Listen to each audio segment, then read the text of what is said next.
ای درد بی درمان را درمان بالفر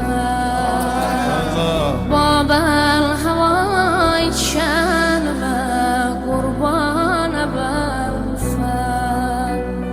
ای هانونان هر یردم پناهی حسرت چکن زوارlar